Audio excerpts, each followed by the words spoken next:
It sounded so ambitious and so unlike anything I had heard that Marvel had ever done. I couldn't quite see it, but the artists involved were so incredible, and I was like, let's go.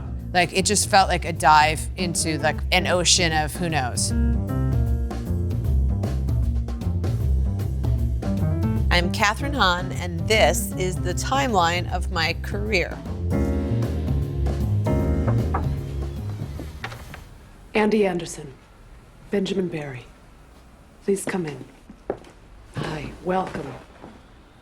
It was like a long audition process. I was still in Crossing Jordan. This was during the hiatus, I believe. It worked out perfectly. I had to do a couple auditions, first with the casting director, then with the producers, and then finally there was like a chemistry read with Kate. I can't remember whose office it was, but it was at Paramount, which was like a huge deal to have to like go through those hallowed gates for me. I felt like I was in like, you know, one of the player. Like, I couldn't believe I was like driving through with my like Honda, like I found the space, like someone was like, right here, like there's a space like for me. Like the whole thing was like, this is bananas. And I went in, I met Kate. I was like, you know, when you first meet a star, you're like so out of body because you're like, I've seen you so many times, so many other places, and you're like, and she was so lovely. Andy, that wasn't the Chinese. It's Mike. Mike. Yeah, what do I do? What do I do? Talk to him. We started the audition and my cell phone rang, and I was like, kind of ignored it. And then I thought I had turned it off, and then it happened again. We were doing the therapist scene, and I picked it up. It was my friend Patrick, who was like, what the fuck is going on? And I was like, I tried to like make a joke with him about like, I'm sorry, I'm in the middle of a session, and I like hung up the phone, and they kind of like very politely laughed. But I tried to make it a part of the scene. Oh my God. But I guess it worked. I mean, clearly, but that was like actor no 101. The fact that my cell phone was like on the couch next to me is like also an indication of how out of body I was at that audition. I think this whole plan sounds a little immature. Oh, God, I am so relieved. Me too. I was thinking that the whole time. I mean, what kind of man is going to sit around in his bathrobe all day picking his nose while his wife goes out and works? I don't know, Shep. That was the dreamiest because here was a big budget in Connecticut. It was the detail and the crafts just on a production level were just, I was in awe. You would go into that house and you would like, I just remember the feeling of like opening up drawers and seeing like period silverware in there and everything that you'd possibly want. Like I just felt like enveloped in the experience of being in that age and in that area and that neighborhood. And also the actors that I was around, I was so inspired by their choices. Michael Shannon, Kate Winslet, David Harbour, who played my husband, Leonardo DiCaprio, and then Sam Mendes. He came from the theater. So it was a way of feeling like, oh, right, I can bring my whole, there's not like my theater self and my film and TV self, like I can have that experience as one. That was the beginning of that learning process for me. I didn't have to like tap dance and stand on my mark. Like I could connect the both. And that was the same summer I did Step Brothers, which was like a complete tone shift but also felt the same in a different way, like muscularly. It felt like I was able to have this kind of anarchic feeling while on camera that I didn't think I was able to have beforehand. Hi, I'm Alice. I'm Derek's wife. Hi. Is it true that you struck Derek in the face and he fell from the treehouse? Yeah, he asked me to. Oh, that's the most amazing thing I've ever heard. I want you to know that tonight I am going to pleasure myself to the image of you doing that to Derek.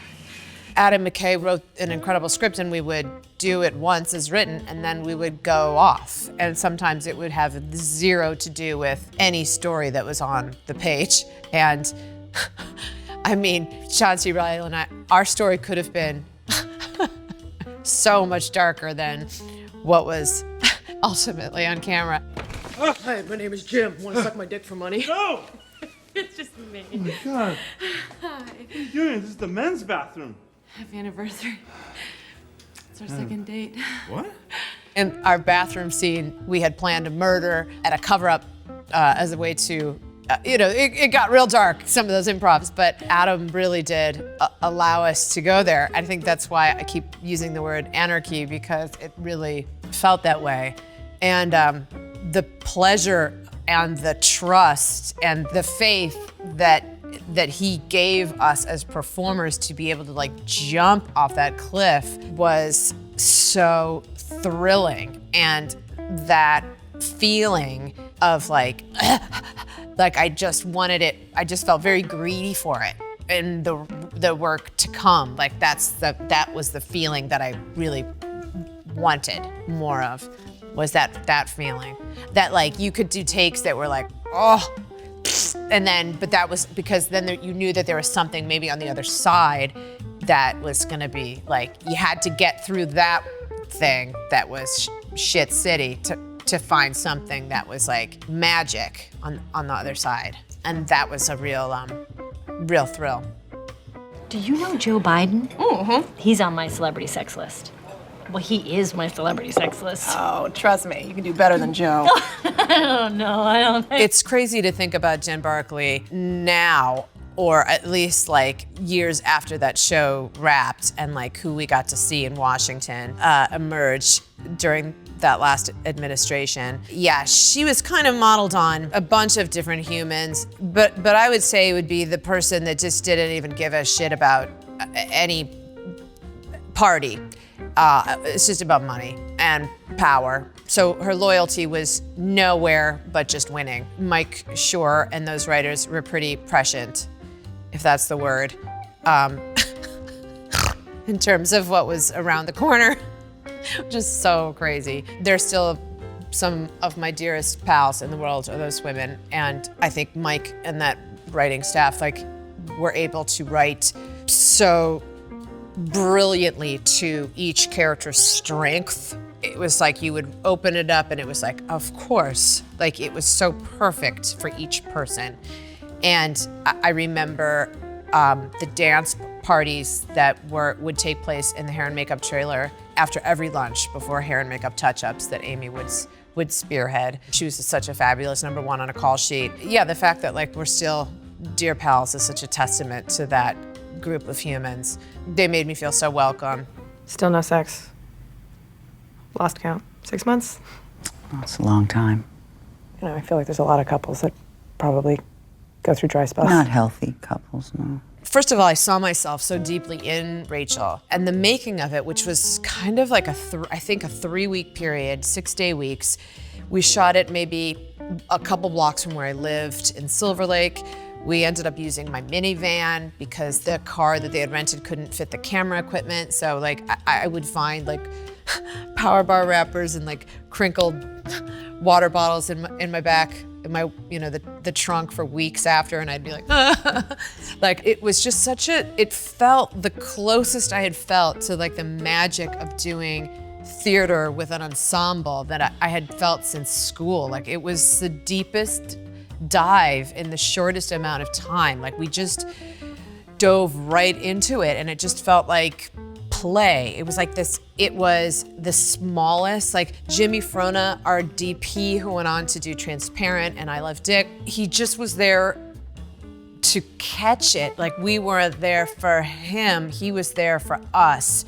So it was just felt like it was so performance first. Like it was like just felt like a shift. It was just a new way of working on camera. So it just all the crew and the cast felt like the intention was set all together. And it was a beautiful, beautiful filmmaking experience. They're the ones that tell you things like, oh baby, I'm gonna be the one that gets to see you for real.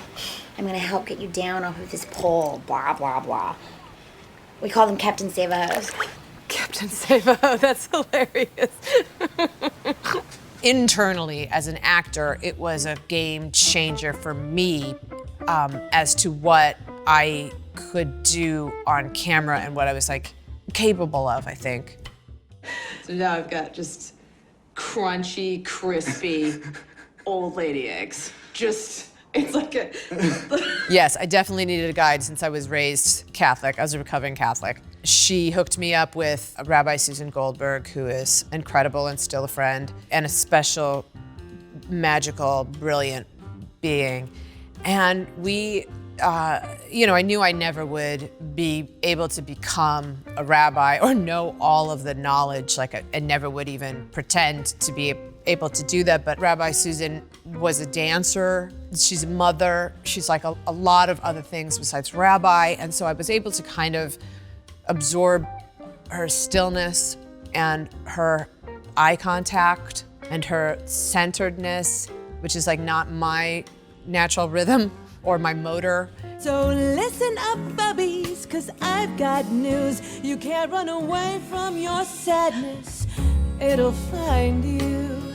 It's always right behind you. It was presented to all of us as like a workshop over the summer in New York City, just to see, like, as an experiment, if it was possible, like what it would feel like. We started hearing the music that Faith had written, and it was like, okay, there is something here that feels right, because after all that the show had gone through, and it felt very joyful, and it felt like words weren't possible, and it felt like there was the only way out was like through singing. It just made sense, like that there was like, you couldn't, talking wasn't possible, like words or just language wasn't gonna cut it. And so we all just followed Joey and Faith's lead in diving into this grand experiment and wanted to leave it on this beautiful, high note, no pun intended, but just like with a big number rather than like a downbeat chord. I will forever be so proud that this show was able to somewhat normalize and make visible and humanize the trans community for people that maybe had never had a chance to meet or see or just have an experience with a trans person. And that to me is just like, always storytelling is an empathy machine. I will forever ever be proud to have been a part of something that did that. So where are they now? Outside by the chicken coops. How are they? Don't answer that, I don't care. I love horror as a genre. I'm a huge horror fan. I loved the scale of this movie. I knew it was so teeny tiny. I also felt the emotional story in it so loud and clear. I love that it was like a Hansel and Gretel type fairy tale. It was really cold though in Philadelphia. Felt like a very family in-house production. Like, he's a fiercely loyal person. So like that crew, like a lot of those people, like he had worked with like since Sixth Sense. Like it felt like I was walking into a family that he'd worked with for years and years and years and years. Barely any sets. Like it was like basically that house and then a couple of other scenes in a townhouse. And then the cruise ship, which was hilarious. We had a couple of scenes that we had to shoot of me on a cruise ship where we had to do it while it was deboarding and before it was boarded again. So we had like a very short amount of time to do it before it took off. So fun. I mean, I really wanted to, that was always a bucket list thing, to be in a horror movie. Did she find some marijuana? I don't want any. I Love Dick came about because Joey and I think between seasons of Transparent, we're thinking of something to do together. And there were a couple things on the table that seemed really interesting. And this one had been in the adaptation process with an amazing playwright from Chicago named Sarah Gubbins. The source material by Chris Kraus is so gorgeous and such required reading, I think. I was so turned on by the idea of jumping into this because I knew it would feel so uncomfortable to jump into a woman whose whole being is just want, unapologetically, without shame, without any sort of pause or like embarrassment or like you know, she embarrasses herself over and over again. Like it's, you know, from the outside, it's like, oh, but like from the inside, she's just going for it. And I was excited about jumping into that. And to work with Kevin Bacon and the delicious Griffin Dunn, this amazing cast in Marfa. It was a really hard place to be in as an actor, and it was a real thrilling, creative endeavor. Is it fun being a single mom? Yes. I go to the casino. Yeah. You know, I'm learning karate now. Plus, I have like a stable of hot dudes. Call right up whenever I want some D movie. I mean, I think any actor would say this. There is a part of every part that's aspirational. Every single one of them. Like all of these. I wish I had her chutzpah. Carla was just fabulous to play. I mean, we would always joke, I felt like I was in Avatar getting ready for Carla in the hair and makeup trailer. Like it took so long, but it was so fun. And to have that amount of confidence felt very powerful. It was really, really fun. It's because we love our kids. Because we love our stupid, selfish, ungrateful little shit faces. That's why. We love them so much that we would do literally anything for them. You know, I feel like it was like, again, it was like an aspirational thing, like to have that amount of like, fuck you, as like a mom, was like, who gets to do that? So it felt very much like for the mothers, and that was really fun. Having a baby is an immoral act. Overpopulation, climate change, rise of neo-fascism. Did you take your Valium? Yes? Why? I loved this part so much. I wanted it with all of my heart. It was a big leap of faith for her to cast me because, you know, I didn't have a lot of big, huge stuff under my belt, and I knew this part, I just knew her, and I just knew her. I flew to New York and back in the same day to meet Tamra. We had rosé and a cheese and charcuterie plate. Wine was definitely spilled. We just chattered nonstop. I fell madly in love. I'm forever grateful for being able to be a part of it because this was one of the most special of my career, for sure. This experience and working with Giamatti. I love him so madly, and Kaylee Carter. This was a really special one for me. It really is a biological bummer that we are told over and over again that it's possible to have kids, to have babies later and later when it's actually like quite difficult, and that our most fertile years are like our most money-making years. It sucks. I just kept thinking of all the women that had to go through it, and that Tamra was able to tell that story with humor and grace. It was like a real tiny thread hole in a needle. So I was very impressed with the writing of it and all of it. Hey, you remember we used to drive this way every Saturday morning on the way to hockey practice. Do you remember? Remember how freezing it was? It would always still be dark when we got there. Yeah, you hated that. Oh.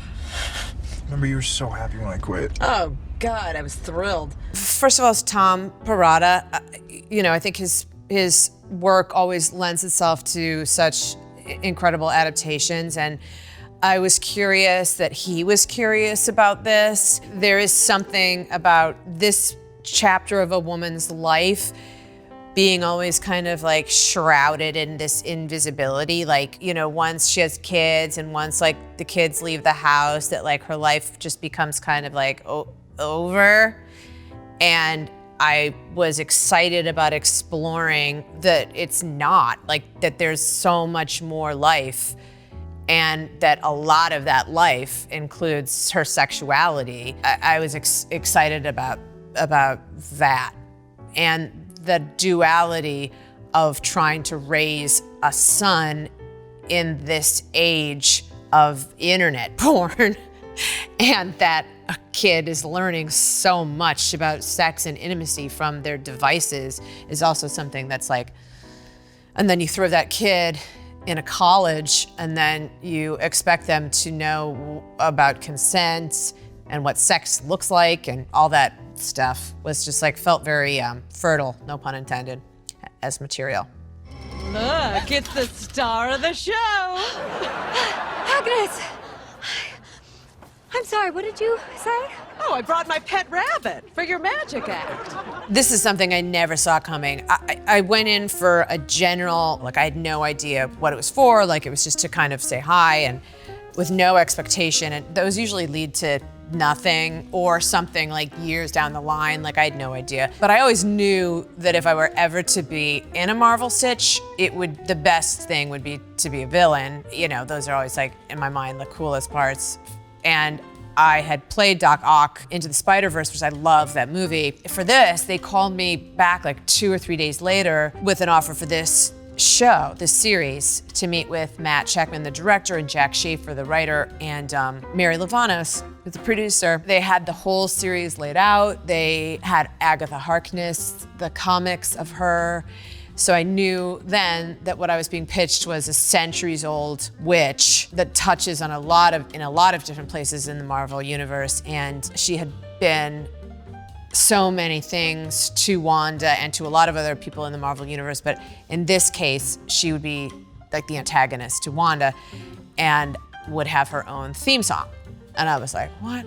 And that it would take place over different decades as Wanda was kind of working through her grief. And once we got to like the rehearsal process and starting to work on the 50s episode, which was shot in front of a live audience, and we started to dig into the old sitcoms together, and then I started to have the fittings, and then it started to feel like something was being made that felt very singular and very special, because even the like integrity of each decade, there was something that was boiling underneath, which felt like so fun. Like I knew, like because I knew where I was going, we all knew where we were headed. Like that made it, the integrity of each decade, so much more fun. Like it was really a special ride. And that Kevin Feige really did give us like such free reign, and that this was his idea. Like it was a very unexpected and like an incredible ride. So hard, so worth it. You have no idea how dangerous you are. You're supposed to be a myth, a being capable of spontaneous creation. Here you are, using it to make breakfast for dinner. We shot that episode full on pandemic, like 100 and something degrees, and it was a whole team that built her. You know, like that was like costumes, you know, my amazing wardrobe person, Beth, she would have to type to my kids because I couldn't deal with my phone. Like, it was so ironic that this is the moment in which I'm supposed to feel like the most powerful, and I felt so helpless because I couldn't do anything. But it was actually like the first time I was like lifted up on those wires, saw all the humans that were like responsible for like getting it together. Like I really almost burst into tears because it was such a journey, and I was filled with such gratitude of the collaboration. It was such a metaphor for making movies and making TV. It's like, it doesn't happen in a vacuum. It just really does take a whole circus, like, to put it together. So it was a really moving day, actually.